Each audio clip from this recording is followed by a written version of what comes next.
Do you believe in Hamiltonian theory that the elite really governs the country and the country is better off?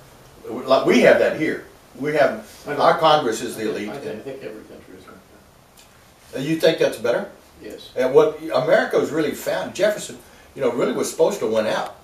And the common man and the one man per vote was supposed to supersede that deal that the wealthier and the better read. Believe that, did he? I don't know. That's a really good question. He speaks it, but I'm not sure. What's the name of the guy? You've got the section of the guy that wrote all the 10 books about the historic Durant.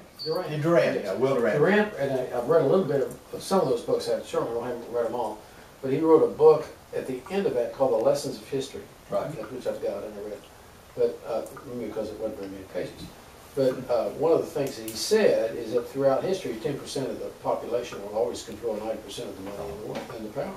And I think that's true regardless of that's true in the communist countries, that's true in democratic countries. Yeah. I think that's... Yeah. Well, I think, your point about the well, it's certainly using true here, in my see, opinion. that whole section, using him as kind of the palette to talk about how communism and totalitarianism impacted the artist.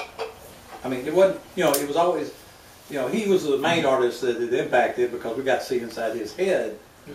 But it really had, all the other stuff that fell out about other aspects of life were minor compared to the poet, the conductor, as an artist, and the artist's mind, and so to me that was the most compelling thing about that whole section. Tonight, 3 gray whales are bobbing for air, feathering up through centuries of ice, chanting toward the light shadows, the light shade of shadow that mark a ragged, scarring circle of sky. Television tells me that one of these 3 ghostly figures is very young, perhaps a son. I click the set off, and I move from Point Barrow, Alaska, to our kitchen. The last muted sounds of the ceiling fan circling fades from the living room, drowning in the omnipresent silence. I think of my children all sleeping as I left them, curled around cordless air in small hugs of self. Looking down into the sink, my face mutates in the reflections of stainless steel, like opening my eyes under deep, clear water and finding some twisted, familiar face staring back. Turning on the tap, I wait as a small round light at the end, where the only sound is the predictable exhaling escapes and the inevitable gushing falls to the draining, to a larger dark.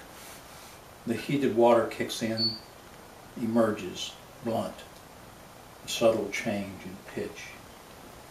A fission worn by a quickening of atoms. That tiny life. A sound so slight as to have been lost to me the many years before this very moment. I've heard it said that sound, once born, swims in air immortal, circling within its own sphere of existence, bobbing through timeless atmospheres. They're deep and clear, like some holy water.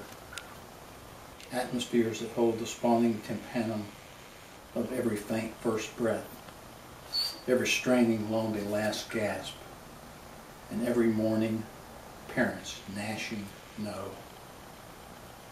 Standing in the center of this simple kitchen for the first time in over 40 years of my sloping for light, I'm certain Truman was wrong.